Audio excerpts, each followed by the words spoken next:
예, 7월 5일 보내드리고 있는 서정의 법대로 2부 순서입니다. 자, 2부는 1부에서 말씀드린 대로 지금 좌파 진영이 이 초단기에, 정말 초단기에 급속히 갈라서고 있다, 찢어지고 있다, 이런 정황들이 나타나고 있고, 반대로 우파 진영은 한 달 동안 정말 여러 가지 실망도 드리고 했는데, 뭔가 좀 이렇게 그 전열을 좀 정비를 할 수 있는 그런 계제가 마련됐다고 보는데, 일단 이 사면 딜레마가 있죠. 이재명 사면, 그러니까는 사면 청구서 이화영도 그렇고 이렇게 뭐 사면을 해달라고 막 하고 있는데, 그런데 이게 정치적으로 파장을 미칠 것이 조국의 사면 청구서예요. 일단 조국 쪽에서 이번에 그 검찰 인사에 대해서도 막 반발을 하고 있죠. 예. 반발을 하고 있고, 사면을 해달라고 이재명 면전에서 그 대표를 하는 사람이, 조국당의 대표가 건의를 했는데 아예 묵살을 해버렸거든요. 이러면은 지금 조국하고 이재명은 갈라서는 건가요? 제가 이재명의 그 첫건 방송인 들었는데 왜 안 해주느냐. 보통 우리가 보통 생각하면 여론이 안 좋으니까 조국에 대해서 안 하는 걸 생각하잖아요. 진짜 이유가 뭐랍니까? 진짜 이유는 뭐냐면요. 조국이 사면하면요. 호랑이 등에 날개를 달아준대. 그러면 이게 조국이가 압도적 차세대 대선주자 1위가 됩니다. 그렇게 될 수, 그다음에 뭐 김동연이나 그다음에 뭐 김민석이, 정청래, 뭐 우원식 이런 사람들하고 이게 조국이 비교가 안 돼요. 아, 그렇죠. 원래 조국이 일단 원래 독보적으로 2등이었어요. 어떤 자기 나름대로 팬덤이 있고, 호남에서도 그 지지세가 있잖아요. 이재명보다 뭐 못하면 이재명은 대선이 그러면 이게 조국이가 아마 20~30%로 압도적 1위가 되면요. 워낙 잔챙이들만 남아 있으니까. 그러니까. 호랑이는 아니에요. 호랑이는 아닌데 워낙 잔챙이들만 남아 있으니까. 다른 사람하고 비교하면. 그런데 그게 바로 레임덕이 온다는 거예요. 아, 그렇게 차기 되지. 주자가 그렇게 되지. 부상되면 그쪽으로 줄 서잖아. 조국이 압도적 1위 될 겁니다. 그쪽으로 줄 서네. 그게 가장 큰 이유고. 그런데 그렇게 되면요. 지방선거를 자기들 압승을 노리잖아요. 근데 그 호남을 중심으로 해서 지방선거도 이게 그 조국 당이 선전할 수가 있는 거예요. 오히려 조국이 사면해주면. 그런데 그 지민 비조가 안 되잖아. 아, 지민 비조가 안 되죠. 지방선거는. 지역 따라서 그러니까 지역구, 그 전국구, 그러니까 비례대표가 없으니까. 그래서 이제 그 가장 큰 이유는 조국이 강력한 게 차기 주자로 부각되면 이재명이 레임덕이 온다는 거. 그다음에 그 지방선거도 상당히 어려워질 수 있다. 이게 큰 이유고. 뭐 여론이 좋고 안 좋고 그는 다음이고요. 그래서 이제 그 지금 상당히 그 조국 당에서 지금 여기에 대해서 아주 그 실망을 해가지고 상당히 그 박은정 있잖아요. 이분이 뭐 계속 시비 걸더라고. 그리고 조국 당에는요. 그 김학의 불법 출금으로 피해를 본 이 사람들이 많잖아요. 자기들이 이제 피해를 봤다고 주장하는. 이규원 검사나. 근데 그 이광재도 거기가 있다. 이광철. 이광철 그가 조국 당에 있더라고. 민정 비서관 했죠. 그러니까 근데 그런데 문제는 그 사건을 수사했던 뭐 이런 사람이 있거든요. 예를 들어 임세진 검사나 이런 사람들이 또 승승장구했어요. 그러니까 조국 당이 막 폭발한 거죠. 아니 우리를 갖다가 탄압한 검사들이 막 영전하니까. 그 일부러 그렇게 시키나? 그래서 이게 뭐냐면 윤석열 한동훈 라인 검사를 중용했다. 이라니까 그게 또 민주당도 열받잖아요. 그렇죠. 아니 윤석열 한동훈 라인이 어디냐. 뭐 이런 식으로 지금 거의 뭐 화해 불가능한 돌이킬 수 없을 정도로 그 사이가 벌어진 것 같아요. 아, 그렇게 이제 그러면은 그렇게 이제 정치권에서 좌파가 이렇게 분열을 하는 그런 상황이 되고, 조국이 지금 계속 그 옥중 인터뷰를 지금 2번이나 했거든요. 옥중 인터뷰 하면서 내가 사면 대상자라서 사면에 대해서 뭐라고 말할 수 없다, 이렇게 이야기하는 거는 사면권을 가지고 있는 이재명이 빨리 사면하라는 메시지잖아요. 그러면 안 하면은 어떻게 할까? 안 하면은 가령 그 최강욱이 그런 이야기 했잖아요. 그 대법원 확정 판결로 감옥에 들어가기 전에 이재명이 집권을 하면은 빨리 꺼내준다고 했다. 그럼 그런 뭐 다른 거 뭐 폭로할 가능성도 있을까? 그것 때문에 내가 지금 후보도 내지 않았다. 뭐 이렇게. 그럼 이게 이제 공직선거법에 뒷거래죠. 아, 그러네. 후보 주라는 이게 이제 매수죄. 후보 매수죄. 후보 매수죄가 걸리네. 그거는 주진우는 이미 지적했고요. 저는 이런데 우리가 총선하고 대선 다 졌잖아요. 이게 여러 이제 우리 잘못도 많고 여러 원인이 있는데 저쪽에서 보면 큰 원인 중에 하나가요. 조국 때문이에요. 왜냐하면 이게 총선 때 이재명이가 인기가 없었어요. 근데 그 조국이 지민비조 들고 넣어가지고. 그렇죠. 지민비조 조국 등 찍으러 갔다가 지역구는 국민의힘 찍을 수는 없잖아. 그러니까 이제 이재명 민주당이 덕을 많이 본 거예요. 예, 조국당에. 예, 예. 시민 비조 때문에 예. 투표율이 투표장 안 갈 사람들이 많이 갔다고 그때. 그다음에 이번 대선도요. 만약에 뭐 조국당에서 후보를 내보세요. 그렇죠. 그러면 이게 몇 프로도 끌고 묶잖아요. 그럼요. 호남에서 많이 가져갔을 거예요. 그러니까 제 말은 이게 그렇게 저는 패배 원인 중에 하나가 조국의 존재인데 만약에 둘이가 완전히 뭐 사이가 이제 끝난다.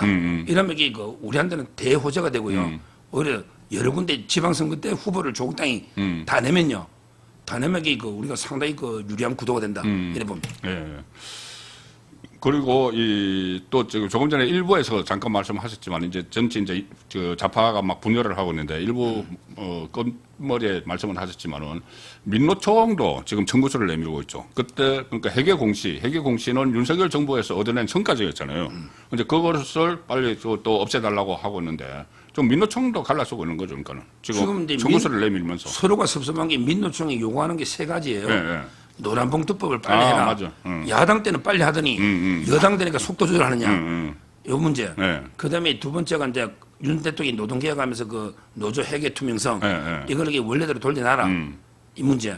그다음에 황당한 게 노조에 국고 보조금 달라. 헌법에 노조를 지원한다고 돼 있지 않냐. 그렇죠. 나라에 보조금을 달라. 이런 세 가지를 예. 말도 안 되는 걸 걸고 안 해주면 지금 벌써 7월 16일부터 예고했습니다.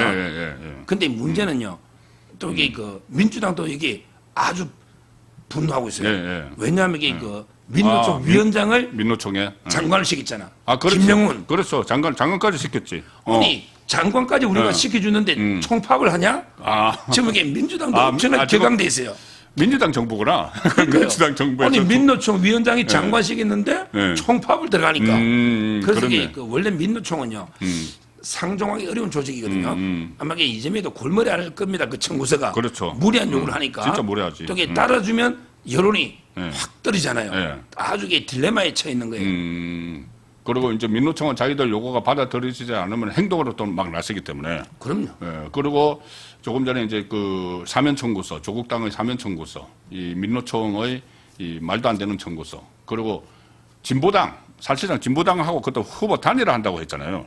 그 이석기 통진당의 후신인 진보당하고 후보 단일화까지 이야기를 했기 때문에 진보당은 지분이 있다고 생각을 할 거예요. 그 진보당도 또 뭐 정관이 있을 거 아니에요. 지금 이제 진보당하고 조국당이요. 또 제가 좀 알아보니 삐진 게 송미령한테 많이 삐졌어요. 송미령 임명했다고? 와, 아니. 야, 유임했다고? 윤 대통령한테 한 자리 주면서 우리한테는 한 자리도 안 주냐. 그렇지. 그 이야기를 계속 하더라고. 아니 우리가 이게 양보했잖아요. 조국당이 지지율이 있다고. 근데 장관 한 자리 그 흔한 거 솔직히 장관급은 몇십 자리잖아. 한 자리도 안 줘요. 그랬더니 그 조국당이 그 어떤 분이 방송하는 분이 그러더라고. 윤석열도 한석 주면서 우리는 안 주냐고. 그 진보당도 이게 지지율이 한 3% 되거든요. 양보했잖아. 하다 못해 그 장관 한 자리 협의라도 할 수 있잖아요. 그렇지. 근데 완전히 안 주고 송미령. 상도이 없네. 특히 송미령은요. 계엄에 또 가버리고요. 난리잖아. 그리고 이제 뭐 실제 그 농민들 그 완전히 옛날 법 다 거부권을 건의한 게 송미령이잖아요. 그렇죠. 거기에 지금 진보당이 양보법. 격앙돼 있고요. 그다음에 중요한 게 진보당은 국가보안법 빼는 폐지가 제일 중요하거든요. 그렇지. 그래서 국가보안법을 폐지하라고 1203명이 국회에서 했는데 그것도 안 해주잖아요. 그래서 아마 이게 그 진보당도 상당히 저는 결국 민주당하고 결별하지 않을까 이래 봅니다. 그러니까 이런 세력들이 나중에 이제 이재명 탄핵 국면에 들어가면은 이재명 탄핵 될 수 있습니다. 탄핵 국면에 들어가면은 그 세력들이 뭐 국민의힘과 같은 뜻이 아니고 어쨌든 이재명과 완전히 등을 돌렸기 때문에 거기에 동참할 수도 있는. 그게 저는 구속 동의와 똑같잖아요. 구속 동의할 때, 네. 그때 전해철이나 어떻게 보면 이게 양심적인 사람들이 다 구속 동의를 해주는 바람에 그렇죠. 이재명이가 영장 실질사 받을 갔잖아요. 뭐 구속도 동의하는데 뭐 탄핵 동의하는 게 어렵습니까? 그렇죠. 얼마든지 그 맞아. 저는 친문도요. 예. 경우에 따라서 이게 문재인도 지금 재판 중에 있잖아요. 예. 뭐 구속되고 하면 또 그 상황 이재명 어떻게 될지 또 모릅니다. 상황이 되면 모르니까. 상황 어떻게 될지 몰라요. 얼마든지 어쨌든 그 분열할 수 있다 봐요. 어쨌든 그 문재인에 대해서 이제 구속을 하면은 이재명 정부에서 구속을 하는 게 되는 거잖아요. 그러면 거기서 또 반발을 할 수가 있죠. 그래서 여러 가지 정치는 뭐 움직이는 생물체입니다.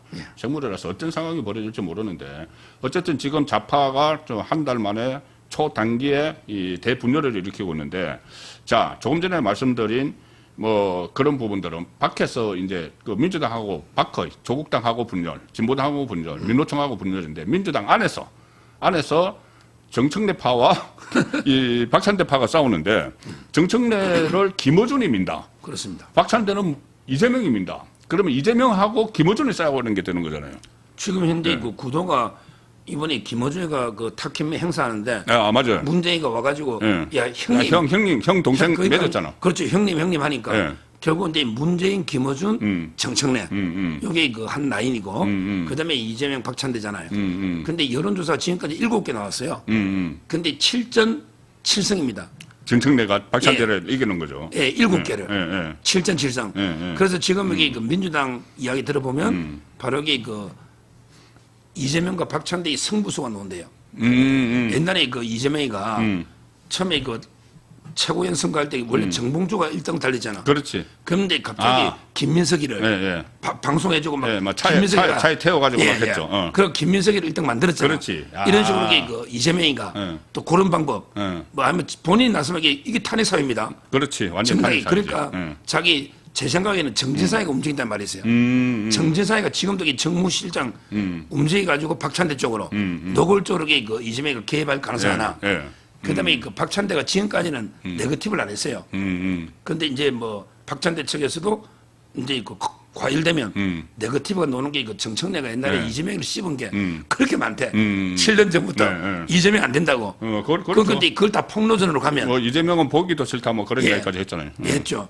그러니까 이제 그 박찬대의 네거티브가 노고 그다음에 그 이재명이가 정지상을 통해서 노골적으로 그 박찬대 밀어주면 저는 지금도 그 박찬대가 유리하다 이렇게 보고는 있는데 그렇게 되면 정청래가 얼마나 또 섭섭할까요? 그렇지. 노골적으로 그 박찬대 밀어가 지금 7번 이겼는데 이게 뒤바뀌면 지금 정봉주도 코빼기도 안 보이잖아. 섭섭한. 그렇지. 저는 정청래하고 이재명 관계도 끝날 수 있다.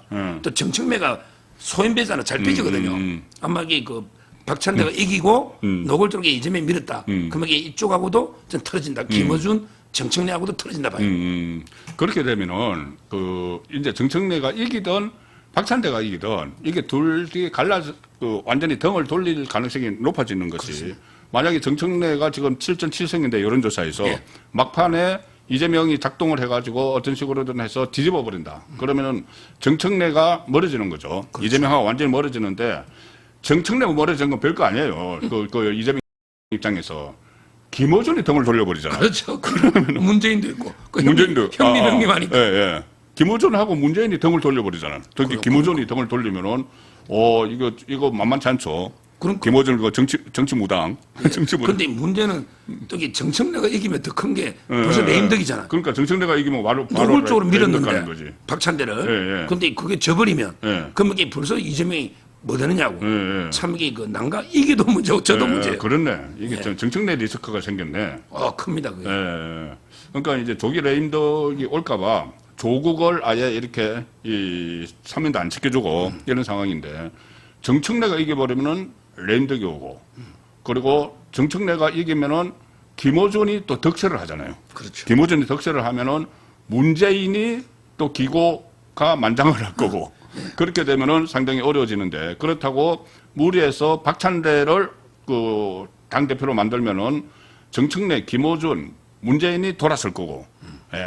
그런 딜레마가 있습니다. 그래서 지금 좌파가 여러 갈래로 분열을 하고 있기 때문에 이것은 결국은 나중에 이 전국이 완전히 흐름이 바뀌는 그런 상황도 맞이할 수 있는 지금 그 국면으로 가고 있다. 그러니까 여기서 제가 이게 우파 여론조사 기관들이잖아요. 하나 중요한 제안을 하는데 지금 이게 갤럽이나 리얼미터나 좌파들은 차기 대선 주자를 여론조사 안 하잖아요. 이거 하는 게 불경제야. 벌써 대통령 된 지 얼마 됐다고 차기하면. 근데 우리 우파는요. 그렇죠. 저는 이게 여론조사 하면요. 계속 이재명을 흔들거든요. 그래서 저도 그게 궁금해. 누가 앞설까? 옛날에 이재명이가 독보적 1위였잖아. 그런데 차기를 여론조사하면 과연 이게 김민석일까? 정청래일까? 김동연일까? 없어요. 김경수일까? 우원식일까? 궁금하잖아요. 이걸 이게 우파가 자꾸 해서 막 띄우면요. 이재명이 지지율도 풍랑하고 상당히 우리가 싸울 때 도움되고 또 이게 분열도 되고 그러면 이게 조국에 또 앞서 나가면 민주당이 멘붕이 온다고요. 그렇죠. 그러니까 우파 여론단체가 벌써 이게 차기 대순자 여야 한번 이게 조사를 좀 시작해달라 이렇게 촉구를 합니다. 아, 그거 그렇겠네요. 아니, 뭐 분열은 이제 그 결과적으로 나오는 거고 궁금하네요, 정말. 궁금하잖아요. 저는 김민석이라고 일단 이게 많이 가져가지 않을까 이렇게 보는데 모르죠. 그거는 김민석 이재명이 총리니까. 워낙 일극체제로 만들어 버려가지고 라이벌들이 전부 다 사라져 버렸잖아요. 그거 참 궁금하기도 한데 어쨌든 지금 이재명이 대표 시절에는 이 제왕적 대표 이렇게 했지만은 지금 뭐 제왕적 대통령 이렇게 하기에는 만만찮아요. 주변 여건이 만만찮고 이게 청구서도 막 날아오고 하는 상황이니까는 오히려 저희들 예상보다도 더 빨리 이렇게 무너질 수가 있다. 그 이재명 정권이 그 상황인데 그러면 이제 거기에 대해서 좀 대비를 해야 되고 또 특히 지금 이재명 제가 일부에서도 말씀을 드렸지만은 왜 이렇게 이재명의 재판 중단 같은 것을 적극적으로 제기를 하지 못하느냐 그거 하는데 자 이제 전당대회는 이제 8월 좀 열리겠죠 국민의힘. 8월 중순. 8월 중순. 개인적으로 서정호 변호사께서는 누가 돼야 된다고 보십니까? 누굴 지지하십니까? 지금 여론상으로는 근데 그 김문수 후보가 차이가 많이 벌어졌더라고요. 많이 벌어졌어요. 우리 한동훈하고도. 네. 한동훈이가 근데 원래는 후보 뽑을 때는 비슷했잖아요. 그렇죠. 근데 오히려 끝나고 한동훈이가 실망스러운 모습을 많이 보여줬죠. 선거도 지원 안 하고 오히려 당권 장악하면 현안이 돼 있었잖아. 그러니까 한동훈에게 많이 떨어진 거고 오히려 안철수 나경원하고 이게 비슷해요. 그러니까 근데 김문수 후보가 오늘 뭐 자유의 종을 울려가지고 뭐 할 말 한다. 이랬잖아요. 그 이야기했죠. 그러니까 지금 자유의 종을 울릴 사람이 필요하다. 내 목소리를 내겠다. 자유의 종이라는 게 저희 서울법대 그 종 있잖아요. 그겁니까? 이게 치가지고 이제 데모할 때 저희는 정의 종이라고 했는데 이걸 이게 자유의 종이라고 김문수 후보는 불렀는가 봐요. 우리 그 서울법대에 있는데 이게 원래 장기표 선생님이 만든 거예요. 그래요? 장기표 선생님. 돌아가셨죠. 돌아가셨죠.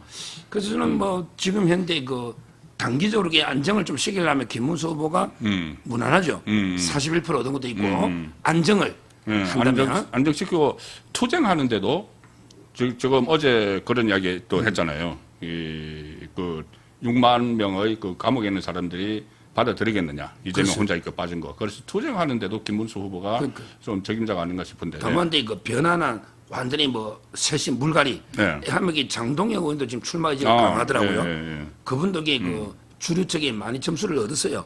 원래 한동훈 쪽이었죠. 원래 거기 있다가 오늘 한동훈께서는 이제 계속 공격하죠. 그렇죠. 그러니까 완전히 물갈이 돼가지고 이제 그 세대 교체 가면 이런 이제 그 젊은 분들 뭐 장동혁 의원이나 이런 게 물갈이 될 수도 있고 또 안정감 있게 좀 수습을 한다.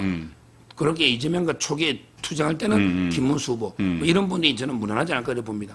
그런데 저도 그렇게 생각을 해요. 뭐냐면은 지금 두 가지 과제가 있거든요. 하나는 대여 투쟁, 반독재 운동을 해야 돼요. 그 독재로 가고 있기 때문에 반독재 운동을 하는 강력한 이 선명성, 야성이 있어야 되는 거고 또 하나는 지금 그 지지율 20%까지 떨어진 이 당의 모습을 바꾸고 체질도 바꾸고 해야 되는데 웰빙 정당에서 벗어나야 되는데 이 두 가지가 있는 거죠. 두 가지가 있는데 저는 순서는 대여 투쟁이 문제라고 봅니다. 왜냐하면 생존을 해야지. 자칫하면 지금 생존을 못하게 돼 있어요. 국민의힘이. 생존을 해야지 혁신을 할 거 아니에요.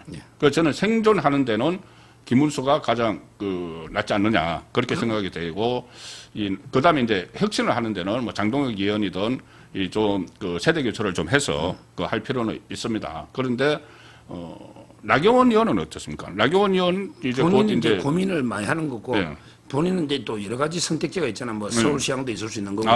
지방선거. 그다음에 당 대표는 이미 2번 나왔기 때문에 조금 피로감도 있을 수 있고. 그리고 김문수 후보가 나올 때는 현실적으로 또 이번에 치면요 3번째입니다. 그렇잖아요. 대표 경선에서. 그냥 대선 후보 경선에서도 좋고. 근데 한동훈하고 1대1로 붙으면 명분은 돼요. 한동훈하고 나오서 1대1이면. 김문수가 빠지면은. 근데 김문수 후보가 넣으면요. 표가 분산되잖아요. 그러면 이기기도 쉽지 않고. 또 근데 만약에 한동훈까지 넣어버렸다. 한동훈, 나경원, 김문수 이렇게 하면요. 한동훈 되는 게 똘똘 뭉쳐 있거든요. 따라서 한동훈 쪽으로 갈 수도 있잖아요. 그 분산돼 버리면. 그래서 아마 순서를 볼 것 같아요. 전부 서로 눈치를 보는데 제일 먼저 한동훈이 움직임을 좀 보고 그다음에 김문수 후보, 나경원 후보 다 결정하지 않을까 봅니다. 그래서 어쨌든 이 전당대회를 통해서 뭔가 이렇게 전열을 정비를 해야지 지금 이재명을 위시한 좌파 진영이 이렇게 분열을 하는 그 상황이 있기 때문에 거기에 대해서 적절한 이제 전략을 또 구사를 할 수 있고 자 그런 상황이 됩니다. 그래서 국민의힘 이 앞으로 어떤 모습을 갖출지 지켜보도록 하겠습니다. 마지막으로 하나만 좀 더 다루죠. 그 대통령실 특갈비 문제. 그러니까 윤석열 전 대통령 때 82억 원을 다 생각하면서 제로로 만들었잖아요. 제로로 만들고 이번에 추경에다가 설거머니 41억을 끼워 넣었는데 왜 41억이냐? 이번에 추경에 들어가는 건 6개월치예요. 6개월치잖아요. 그러니까 딱 준비하면 80억 딱 그때 깎은 게 되잖아요. 깎은 게 되는데 저는 그런 생각을 합니다. 뭐 사과도 해야 되지만은 아니 그러면은 이게 본인들이 집권을 하고 나니까는 아 이거 특활비가 필요하다. 그러면 그래서 우리가 이것을 좀 배정을 해야 되겠다. 업무에 필요하다. 그러면은 그때 윤석열 정부 때 삭감한 것은 업무 방해가 돼버린 거잖아요. 국정운영 방해가 됐죠. 그렇죠. 마비시키는 건데. 마비시킨 거죠. 요 문제와 관련해서 제일 나쁜 놈이 이제 미리 경고했는데 방송 패널 중에 제 경고한 대로 방송한 놈들이 몇 놈 있더라고. 예. 뭐냐면 이게 차라리 우상호는 사과했잖아요. 우상호 사과했지. 예, 유감. 근데 요런 애들이 있어요. 윤석열 때는 투명하게 그 공개를 안 해서 그래서 우리가 없앴고 근데 이번에는 투명하게 쓰니까 주는 거 아니냐. 이게 제일 사기입니다. 이 특수활동비라는 그렇죠. 게 정확하게 누구하고 정확하게 공개 못하고 못하죠. 윤통 때도요. 때도 이게 대략적으로 규모나 그건 이게 다 공개했거든요. 차이가 없어요. 그러니까 한마디로 이게 윤석열 대통령 때는 국정 마비를 위해서 한 거고 자기들에게 필요하니까 후한무치하게 내로남불이잖아. 그렇지. 이렇게 차라리 인정을 해야 되는데 이걸 교묘하게 뭐 옛날에 투명 안 하고 지금 투명하고 이런 게 말장난하는 놈이 제일 나쁘다 했는데 그렇게 떠드는 패널이 몇 명 있더라고. 이거 있어요. 완전 사기입니다. 이게 사기입니다. 똑같습니다. 방법은. 그렇죠. 자, 그리고 저는 어제 그 방송에서 그 말씀을 들었는데 거의 후보를 믿을 수가 있나. 이 법인카드 전부 다 그는 사적으로 쓰고 그리고 뭐 간용차 쓰고 업무 추진비 맞고 경기도지사 때 함부로 써가지고 지금 기소가 돼 있는데 이 후보를 믿을 수 있나 싶은데 그러니까 또 김정숙 그 옷하고 구두 산 것도 생각이 나요. 특활비. 그런 식으로 좀 세지 않을까요? 지금 이게 이제 특별감찰관 뭐 하겠다고 하는데 아직 안 하잖아요. 아직 안 하죠. 특별감찰하면 이게 저도 한번 지원해볼까 싶긴 한데 같이 일하는 사람이 해주잖아요. 그렇게 해가지고 원래는 이게 민주당 빠지대. 민주당 빠지야 된다고. 맞잖아요. 그렇죠. 자기 편 하면 안 되지. 그래서 저는 이게 특별감찰관이 뭐 국민의힘이나 우리 야당이 추천하면 꼭 해야 될 게 뭐냐. 바로 이게 이동호 도박 자금 있죠. 2억 얼마? 2억 3,200. 예. 그것도 이게 잠깐 예. 그 문제하고 그다음에 결혼 축의금이 막 천문학적이라는 말이 있어요. 이걸 이게 하나하나게 그 감찰해야 되고요. 이번에 아마 특활비가 또 상당 부분이 그 아들한테 또 이게 도박 자금으로 갈지 아니면 이게 북한에 또 이게 북한 가려고 좀 보낼지 아마 그런데 하면 뭘 쏘겠어요. 아들 저는 이게 북한에 특히 이것도 문제잖아. 그렇지. 근데 저희가 감시를 철저하게 해야 된다 이래 봅니다. 저번에 그 박근혜 정부 때 특별감찰관 자격을 보니까는 법적 경력 15년인가 뭐 그렇게 되거든요. 검찰총장도 그래요. 네, 그렇죠. 그럼 그 한번 이번에 저는 이게 넉넉하게 되죠. 30년이니까 96년부터니까. 정말 서정욱 변호사께서 근데 이재명 3명 추천하거든요. 예. 이재명가 뭐 임명할 리가 없죠. 빼겠네. 답답해서 해본 이야기입니다. 아니 그 심각한 건 무조건 임명해서 해야 됩니다. 예, 그렇죠. 그 부분도 해야 되고. 지금 앞으로 이게 또 어떤 그 워낙 공적인 돈에 대해서 개념이 없는 사람이에요. 그렇죠. 이재명과 그 부부는. 그리고 아들까지. 그러니까는 이 공적인 돈에 대해서 개념이 없기 때문에 그 부부에게 일단 그 부부에게 딱 간 건 아니지만 어쨌든 대통령실에 다시 연간 80억이 다시 들어가니까 그래서 철저히 감찰을 해야 된다는 말씀입니다. 여기 그 하나만 더 검찰 특활비 있죠. 예. 그거는 왜 또 이게 다시 진짜 웃기는데. 그때 다 깎았는데 검찰 특활비는 왜 넣었죠? 근데 뭐 당연히 근데 그 정성호 장관 되면서 자기 편이 근데 자기 편이 되니까 주는데 웃기는 게 이거 단서를 달았어요. 검찰개혁 입법이 맞아. 완성되면 쓴다. 네, 맞아. 그러면 이게 검찰개혁 입법이 되면 어떻게 되죠? 검찰청 없어지잖아. 없어지잖아. 원래 특활비는 수사할 때 마약 수사할 때 쓰잖아. 근데 수사 기능이 없어지면 돈 주면 그러면 이게 공소청이 돈이 왜 필요하죠? 그러니까. 수사 안 하는데 이 자체가 코미디네. 완전히 수사권이 없어지면 수사 특활비를 주겠다. 웃기잖아요. 이걸 이렇게 지지하는 사람이 없어서 제가 볼 때 황당무계한 이거가 그렇게 돈 가지고 이런 말도 안 되는 장난치는 겁니다. 앞뒤가 안 맞네. 예. 그러니까 이게 모든 것이 이재명 본인이 공적인 이 돈에 개념이 없어서 생겨난 일 같습니다. 예, 오늘 1부에서는 이재명의 이 재판 문제 다시 재개될 가능성을 집중적으로 살펴봤고 2부는 지금 초단기에 분열되고 있는 좌파 진영의 현재 실태를 점검을 해봤습니다. 예, 이 7월 5일 보내드린 그 서정훈의 법대로 여기서 마치도록 하겠습니다. 고맙습니다. 감사합니다.